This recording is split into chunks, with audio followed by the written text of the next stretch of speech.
नगरपालिका निवडणुकी आता जवळ आलेल्या आहेत। तसेच अनेक पक्षांकडून नगरपालिकासाठी तडजोड केली जात आहे।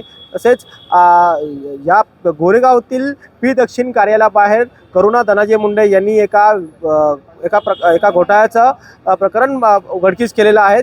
त्याच गोष्टीचं आपण जाणून घेऊ नेमकं काय घोटाळा आहे। मॅडम, काय सांगणार, आज तुम्ही या गोरेगावातील पी दक्षिण कार्यालयाच्या बाहेर तुम्ही आलेला आहात, एकूण कसला हा घोटाळा आहे? वार्ड क्रमांक 51 आणि 54 मध्ये 20 कोटीचा घोटाळा झालेला आहे। ते 14/3/2024 रोजी जे कामचा टेंडर निघाला आणि काम किती दिवस मध्ये झाले? 21 तारखेला काम पूर्ण झाला, मतलब 10 दिवसामध्ये काम पूर्ण झाले आणि त्याचे बिल पण देण्यात आलेले आहे। आणि हे पूर्ण घोटाळा जे आहे ते नगर विकास जे खाता आहे त्याच्यामधून झालेला आहे आणि जे महानगरपालिकाचे जे मोठे अधिकारी आहे त्यांचे संगमताने भ्रष्टाचार झालेला आहे। आणि तुम्ही बघू शकता 20 कोटीचा नसून हे जे घोटाळा आहे ते कमी ते कमी आमदार लोकांना 2000 कोटी आणि नगरसेवक जितके आहे आपले महानगरपालिका मुंबईमध्ये त्यांना 2000 कोटी देण्यात आलेले आहे।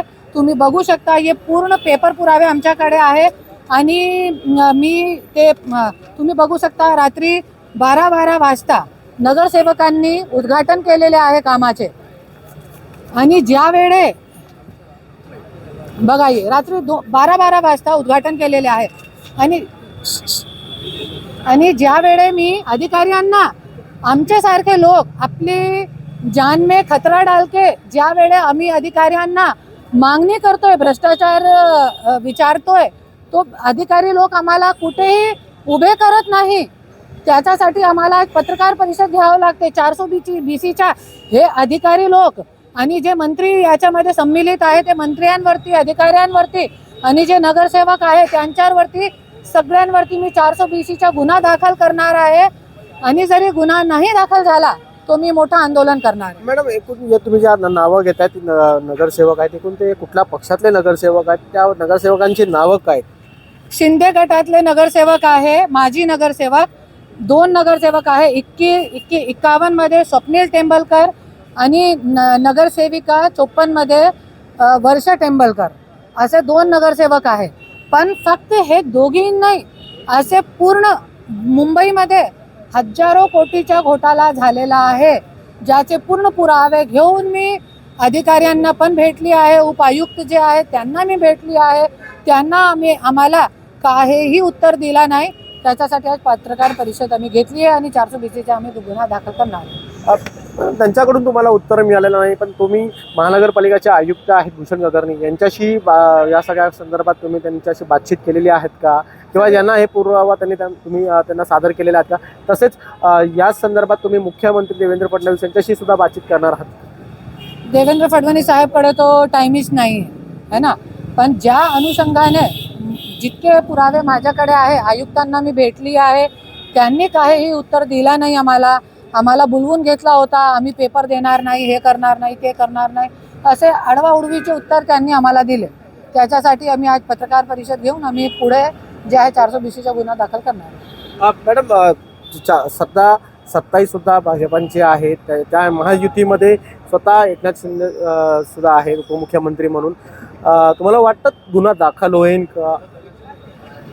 वाटत तो नाही, क्योंकि पण प्रयत्न करणं, सत्तामध्ये आहे, सत्ताधारी लोकांनीही हे भ्रष्टाचार केलेला आहे। वाटत तो नाही की गुन्हा दाखल होईल, पण प्रयत्न करणं आमचं कर्तव्य आहे।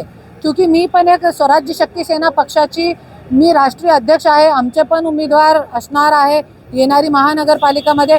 तो आमचं कर्तव्य आहे लोकांचे डोळे उघडणं की कोणाला मतदान द्यायचं, कोणाला नाही द्यायचं। याच्यासाठी आज मी हे पत्रकार परिषद घेतली। मॅडम, ह्याच मुंबई महानगरपालिकाच्या 15 जानेवारीला हे निवडणुकी आहे, त्याच्यानंतर 16 तारखेला निकाल लागणार। तुमची कशी पद्धतीने तयारी सुरू आहे या महानगरपालिकेसाठी?